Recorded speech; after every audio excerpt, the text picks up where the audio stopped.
Hey guys, welcome back to one stop biology. So guys, आज के video में हम शुरू कर रहे हैं एक नया यूनिट जो कि है बायोटेक्नोलॉजी।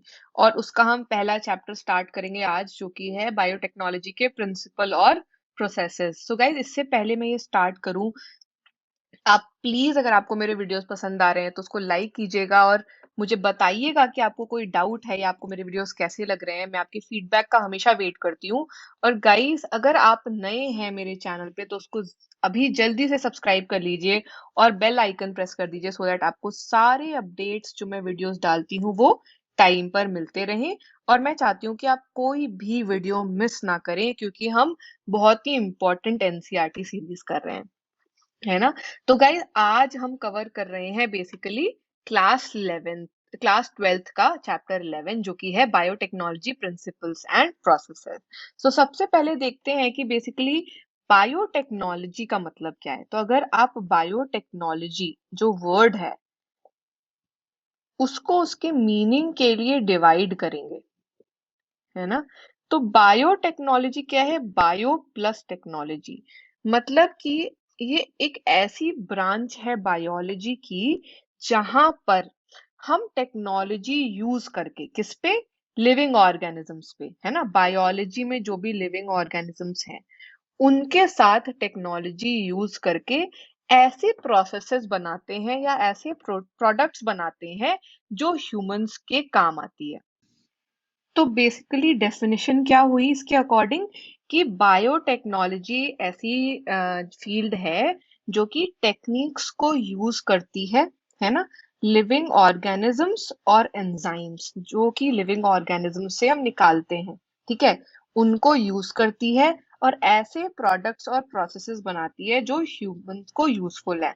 और यहाँ पर यही लिखा हुआ है कि बायोटेक्नोलॉजी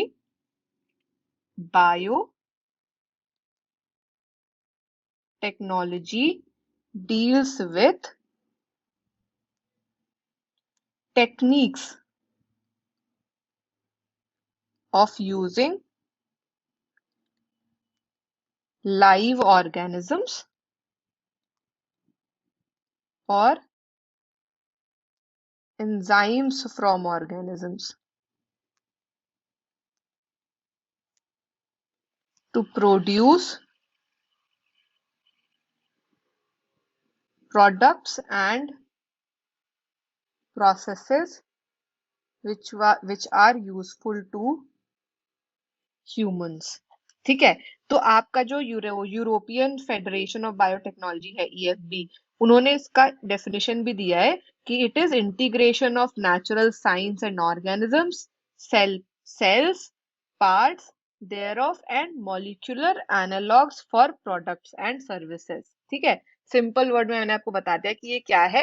ये बेसिकली ऐसी टेक्निक्स यूज करना जिसमें हम किसी लिविंग ऑर्गेनिज्म या उनसे एसोसिएटेड एंजाइम्स को निकालकर उससे ऐसे प्रोडक्ट्स और प्रोसेसेस बनाते हैं जो कि ह्यूमंस के लिए यूजफुल होती है। ठीक है। अब देखते हैं प्रिंसिपल्स क्या हैं बायोटेक्नोलॉजी के। सो गाइस, बेसिकली दो ऐसी कोर टेक्निक होती हैं जो है जिनके वजह से स्टार्ट हुआ था मॉडर्न बायोटेक्नोलॉजी।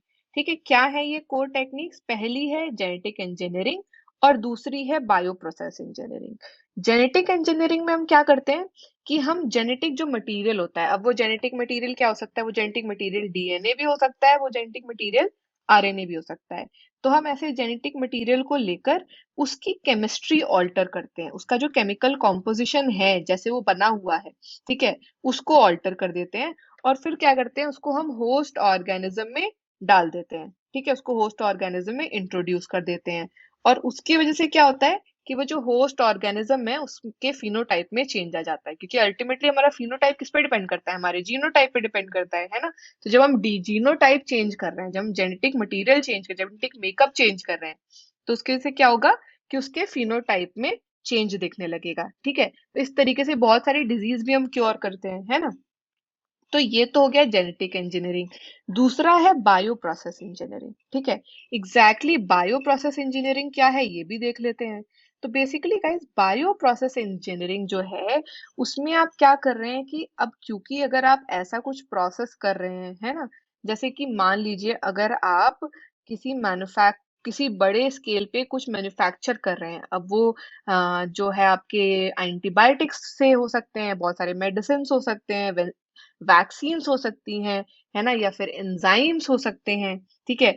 तो अब मान लीजिए आप एंटीबायोटिक्स जो है बना रहे हैं इंडस्ट्रियल स्केल पे, लार्ज स्केल पे, और अगर उसका जो पूरा एम्बियंस है, उसका पूरा जो जिस जगह पे वो बन रही है उसका एनवायरनमेंट है, अगर वो क्लीन नहीं होगा, है ना, क्लीन किस सेंस में कि अगर वहां पर माइक्रोबियल कंटेमिनेशन है किसी भी तरीके का, तो वो आपका जो मेडिसिन का प्रोडक्शन है, जो एंटीबायोटिक का प्रोडक्शन है, या जो वैक्सीन का प्रोडक्शन है, उसको कहीं ना कहीं हैम्पर करेगा, राइट? क्योंकि आप basically contaminated, microbe contaminated area में ही आप उसकी मेडिसिन बना रहे हैं, है ना।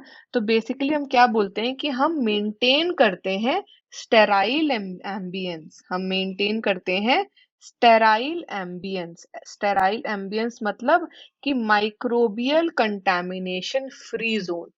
ठीक है, microbial contamination free ambience basically. ठीक है, जो भी हम ये प्रोसेसेस करते हैं ना केमिकल इंजीनियरिंग का, उसमें, ठीक है, क्यों ऐसा करते हैं? क्योंकि जो हम बेसिकली डिजायर्ड से सेल या माइक्रोब या जिसकी ग्रोथ हम कर रहे हैं, है ना, सिर्फ वही ग्रो करे, ऐसा ना हो उसके साथ बाकी सारे माइक्रोब जो इन्वायरमेंट में है वो भी ग्रो कर जाएं, है ना। तो रिस्ट्रिक्ट करने के लिए किसी भी ऐसे अनवांटेड, ठीक है, अनवांटेड फॉरेन कुछ भी ऐसा अगर बॉडी है, उसके ग्रोथ को रिस्ट्रिक्ट करने के लिए हम मेंटेन करते हैं। ठीक। अब गाइस थोड़ा और डिटेल में जाते हैं कि एग्जैक्टली ये टेक्निक्स कैसे काम करती हैं, क्या है एग्जैक्टली। ठीक है, तो आपकी जो जेनेटिक इंजीनियरिंग की टेक्निक है वो क्या क्या इंक्लूड करती है? वो एक तो इंक्लूड करती है रिकॉम्बिनेंट डीएनए बनाना, ठीक है, फिर उसका जो है, फिर जो है जीन क्लोनिंग करना, और फिर जीन को ट्रांसफर करना होस्ट में, है ना। तो बेसिकली हम क्या कर रहे हैं कि हम आइसोलेट करते हैं जीन को एक डिजायर्ड, फिर हम उसको इंट्रोड्यूस कर देते हैं एक वेक्टर के अंदर, और फिर उसको ट्रांसफर कर देते हैं होस्ट के अंदर या जो टारगेट ऑर्गेनिज्म है उसके अंदर। ठीक है, तो हम कैसे क्या कर रहे हैं कि हम जो डिजायरेबल जीन है ना बेसिकली उसको सिर्फ निकाल ले रहे हैं, है ना। हम ये नहीं चाहते कि हम पूरा जीन इंट्रोड्यूस कर दें, जो अनडिजायरेबल पार्ट है वो भी इंट्रोड्यूस कर दें। हम क्या करते हैं, जो डिजायरेबल पार्ट है, ध्यान दीजिएगा, जो डिजायरेबल पार्ट है उसको सिर्फ निकाल के, ठीक है, उसको हम जो है किसी तरीके से ट्रांसफर कर देते हैं जो हमारा टारगेट ऑर्गेनिज्म है उसके अंदर। ठीक है, अब क्या है कि आप ये सोचिए कि जो अगर कोई नॉर्मल पीस अगर आप निकाल लेते हैं किसी किसी अगर किसी भी आप ऐसे ऑर्गेनिज्म के अंदर से एक पीस डीएनए का निकाल लेते हैं, क्या वो आप दूसरे ऑर्गेनिज्म में इंट्रोड्यूस कर देंगे तो वो खुद से मल्टीप्लाई करेगा? नहीं करेगा, क्योंकि उस ऑर्गेनिज्म, दूसरा जो ऑर्गेनिज्म है उसके लिए तो वो एक फॉरेन एजेंट जैसे है ना, है ना। तो वो क्यों करने देगा मल्टीप्लाई? नहीं करने देगा, है ना।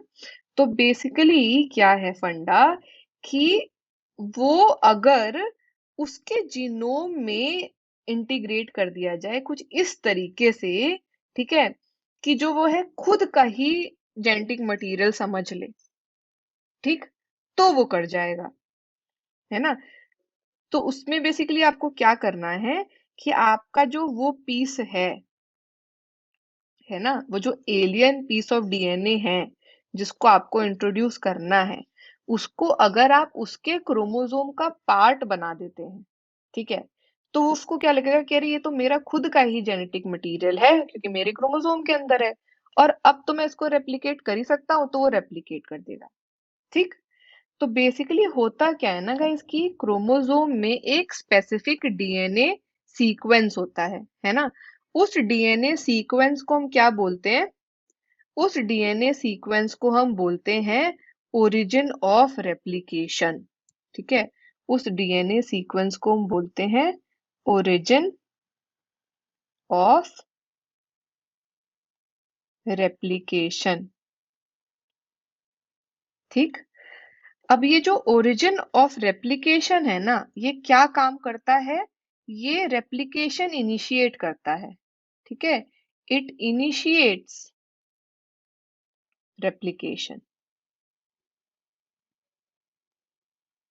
ठीक है, तो ये जो आपका ओरिजिन ऑफ रेप्लिकेशन है, इट इनिशिएट्स रेप्लिकेशन।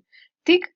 तो अब होता क्या है कि अगर आप किसी तरीके से आपका जो एलियन डीएनए है जिसको आपको जो है इंटीग्रेट करना है होस्ट के डीएनए में, उसको अगर आप किसी तरीके से इससे लिंक कर देंगे, उसको अगर आप किसी तरीके से ओरिजिन ऑफ रेप्लिकेशन से लिंक कर देंगे, तो होस्ट को लगेगा कि अरे ये तो मेरे ही डीएनए का पार्ट है, और वो क्या करेगा, उसको रेप्लिकेट करके और होस्ट ऑर्गेनिज्म जो है मल्टीप्लाई करने लगेगा, है ना, खुद के उसमें मल्टीप्लाई करने लगेगा रेप्लिकेट करके। इस मल्टीप्लिकेशन को हम क्या बोलते हैं? इस मल्टीप्लिकेशन को हम बोलते हैं क्लोनिंग। इस मल्टीप्लिकेशन को बोलते हैं क्लोनिंग। ठीक है। तो अब आप कैसे करते हैं एग्जैक्टली क्लोनिंग, और क्लोनिंग की डेफिनेशन हम क्या बोल सकते हैं, ये बताइए आप। ठीक है। तो क्लोनिंग की डेफिनेशन हम क्या बोल सकते हैं, basically making multiple identical copies, है ना, मल्टीपल कॉपीज हम बना रहे हैं, आइडेंटिकल क्लोन्स। ठीक है। किस चीज की? Of any template DNA. एक कोई टेम्पलेट डीएनए मिल गया है हमें, और हम क्या कर रहे हैं, उसके मल्टीपल आइडेंटिकल कॉपीज बना रहे हैं, तो उसको बोलते हैं, वो है क्लोनिंग। ठीक है। अब हम देखते हैं गाइस थोड़ा हिस्ट्री में कि किस तरीके से पहली बार रिकॉम्बिनेंट डीएनए टेक्नोलॉजी जो ये है, ठीक है, किस तरीके से जो है ट्राई करा गया था। ठीक। तो बेसिकली जो है आपका रिकॉम्बिनेंट डीएनए कैसे बन रहा है, तो पहली बार ट्राई हुआ था, ये एक एंटीबायोटिक रेजिस्टेंस जीन था। ठीक है। उसको जो हमें किसी तरीके से जो है रेप्लिकेट करके मल्टीप्लाई करवाना था। ठीक है। तो हमने क्या करा था कि जीन ले लिया जो कि आपका कोड करता है एंटीबायोटिक रेजिस्टेंस, थिक के लिए, और उसको क्या करा हमने, एक नेटिव प्लाज्मिड के अंदर, किसके अंदर, एक नेटिव प्लाज्मिड के अंदर ऐड कर दिया। अब ये प्लाज्मिड क्या होता है? ठीक है। प्लाज्मिड आपका ना गाइस डीएनए ही होता है। ठीक है। और क्या होता है, सर्कुलर शेप में होता है, प्लाज्मिड होता है ये। ठीक है। ठीक है, ये बेटर है। तो आपका बेसिकली प्लाज्मिड होता है एक सर्कुलर डीएनए। अब ये क्या होता है ना गाइस कि क्रोमोसोम जो होता है ना ऑर्गेन्स का, उसका पार्ट नहीं होते हैं, तो ये क्या होते हैं, एक्स्ट्रा क्रोमोसोमल डीएनए माने जाते हैं। ठीक है। अब ये क्या होते हैं ना, ये रेप्लिकेट कर लेते हैं खुद को।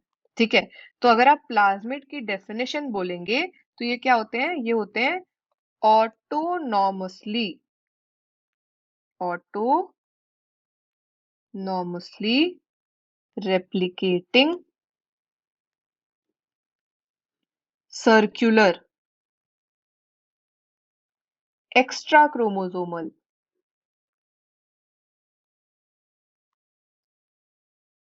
डीएनए। ये क्या होते हैं, autonomously replicating circular extra chromosomal DNA. ठीक है। तो पहली बार क्या हुआ था कि सैल्मोनेला टाइफीम्यूरियम, ठीक है, उसका जो है हमने क्या किया था, निकल ये जो है जो आपका एंटीबायोटिक रेजिस्टेंस है वो, और प्लाज्मिड जो है ले लिया हमने, एक जीन लिया जो कि एंटीबायोटिक रेजिस्टेंस है, हमने एक नेटिव प्लाज्मिड किसका लिया, सैल्मोनेला टाइफीम्यूरियम का लिया। ठीक है। और आपका 1972 में हुआ था, कब हुआ था, 1972 में आपका स्टैनली कोहेन और हर्बर्ट बॉयर, ठीक है, इन लोगों ने मिलकर क्या किया था, इन लोगों ने मिलकर सबसे पहले तो जब जो आपका एंटीबायोटिक रेजिस्टेंस जीन है उसको आइसोलेट करा। ठीक है। अब आइसोलेट करने के बाद उसको पीसेस में कट कर लिया। ठीक। और उसको फिर प्लाज्मिड के अंदर इंटीग्रेट कर दिया। ठीक है। अब ये जो इंटीग्रेटेड प्लाज्मिड है बेसिकली ये एंटीबायोटिक रेजिस्टेंस हो जाएगा। ठीक है।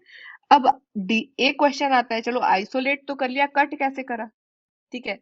तो कट करने के लिए ना गाइस जो है एक उसके लिए अलग से हमने डिस्कवर करा था ऐसे मॉलिक्यूल्स जिनको हम बोलते हैं मॉलिक्यूलर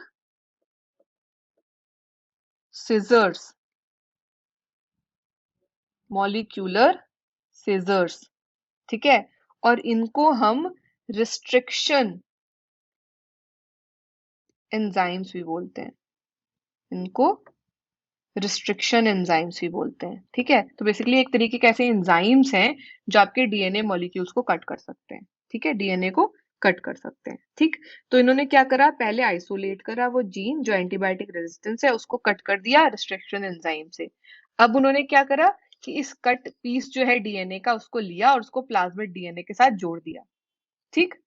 अब इससे आपका बन गया एक प्लाज्मिड डीएनए। ये प्लाज्मिड डीएनए किसके जैसे काम करता है, वेक्टर के जैसे काम करता है ना। ये प्लाज्मिड डीएनए वेक्टर्स के जैसे काम करता है और ये क्या करता है कि जो आपका डीएनए का पीस ट्रांसफर होना है, ठीक है, उसके साथ अटैच होके और ये ट्रांसफर कर दिया जाता है, ठीक है। अब आपको वेक्टर्स के अगेंस्ट एक एग्जांपल दे देती हूँ कि बोलते हैं कि मॉस्किटो जो है वो एक इंसेक्ट वेक्टर है जो कि मलेरियल पैरासाइट को, जो मलेरिया डिजीज कॉज करता है ह्यूमंस में, उस मलेरियल पैरासाइट को क्या करता है, ह्यूमन बॉडी में ट्रांसफर करता है, ठीक है। उसी तरीके से यहाँ पर ये प्लाज्मिड एक वेक्टर के जैसे काम कर रहा है जो उस एलियन पीस ऑफ डीएनए को होस्ट ऑर्गेनिज्म में डिलीवर कर रहा है, ठीक। तो अब हमने क्या देखा कि पहले हमने आइसोलेट कर लिया वो जो आपका एंटीबायोटिक रेजिस्टेंस जीन है उसको हमने कट कर दिया, किससे, रिस्ट्रिक्शन एंजाइम से। उसके बाद उसको वेक्टर में इंटीग्रेट कर दिया। कैसे इंटीग्रेट करा ये कौन बताएगा। तो बेसिकली हमने क्या करा कि इसको जोड़ा, किस चीज से जोड़ा, एक दूसरे एंजाइम से जिसको बोलते हैं डीएनए लाइगेज, जिसको बोलते हैं डीएनए लाइगेज, ठीक है। ये डीएनए लाइगेज एक दूसरे तरीके का एंजाइम है जो डीएनए मॉलिक्यूल्स को जोड़ देता है एक साथ, उनके जो एंड्स हैं उनको एक साथ ज्वाइन कर देता है, ठीक है। तो ये क्या बना देता है, कॉम्बिनेशन बनाता है सर्कुलर ऑटोनॉमसली रेप्लिकेटिंग डीएनए का, जो कि इन विट्रो बना है। और इस टाइप के डीएनए को हम बोलते हैं क्या, इस टाइप के हम डीएनए को बोलते हैं रिकॉम्बिनेंट डीएनए। इस टाइप के डीएनए को क्या बोलते हैं, रिकॉम्बिनेंट डीएनए, ठीक है। तो अगर इन्होंने क्या बोला, अब एक सर्कुलर वेक्टर बना, एक सर्कुलर डीएनए बना, ठीक है। इसमें आप मान लीजिए कि ये जो है आपका वो प्लाज्मिड का ही पार्ट है, ठीक है। और एक आपका पार्ट है जो कि वो एलियन डीएनए है। तो ये जो पार्ट है ये क्या है, एलियन डीएनए है ना।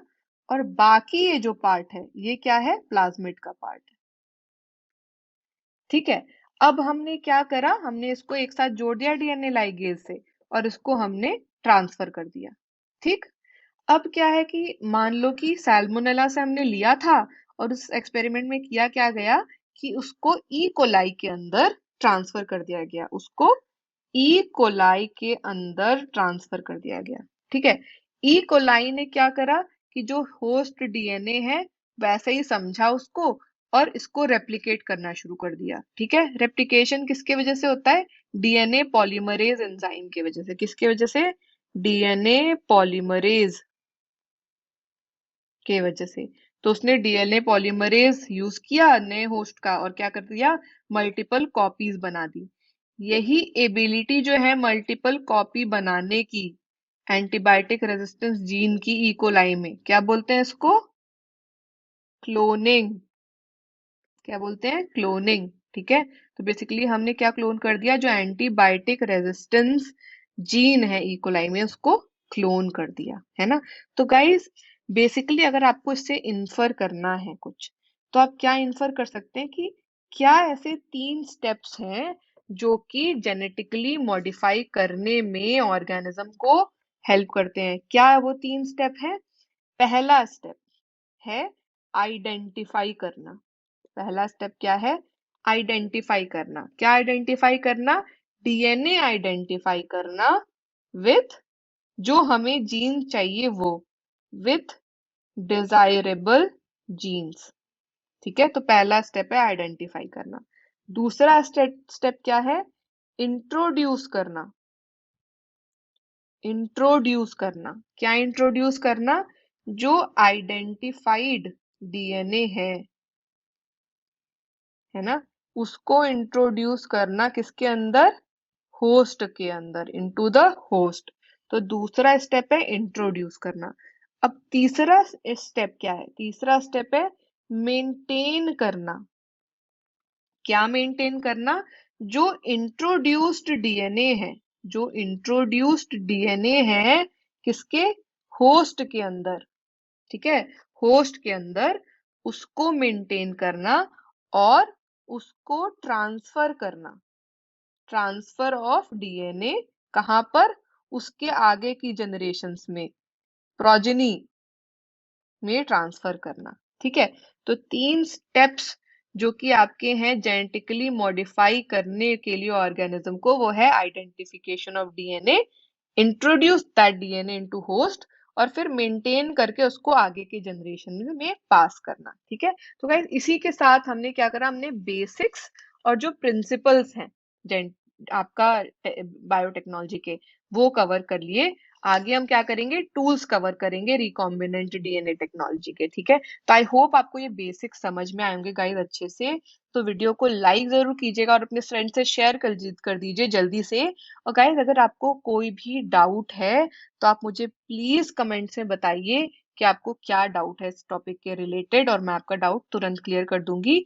और गाइज आप मुझे व्हाट्सएप पे भी मैसेज कर सकते हैं आपके डाउट्स। व्हाट्सएप नंबर मैंने डिस्क्रिप्शन में ऑलरेडी दिया हुआ है। ठीक है, और अगर आप नए हैं इस चैनल पे तो सब्सक्राइब जरूर कर लीजिएगा और बेल आइकन जरूर प्रेस कर दीजिएगा, सो दैट आपको सारे अपडेट्स जो भी मैं वीडियोस पोस्ट करती हूँ वो तुरंत मिलते रहें और आप कोई भी वीडियो मिस ना करें। गाइस प्लीज कोई भी वीडियो मिस नहीं कीजिएगा। हम बहुत ही इंपॉर्टेंट एनसीईआरटी सीरीज चला रहे हैं आपके नीट 2021 एग्जाम के लिए।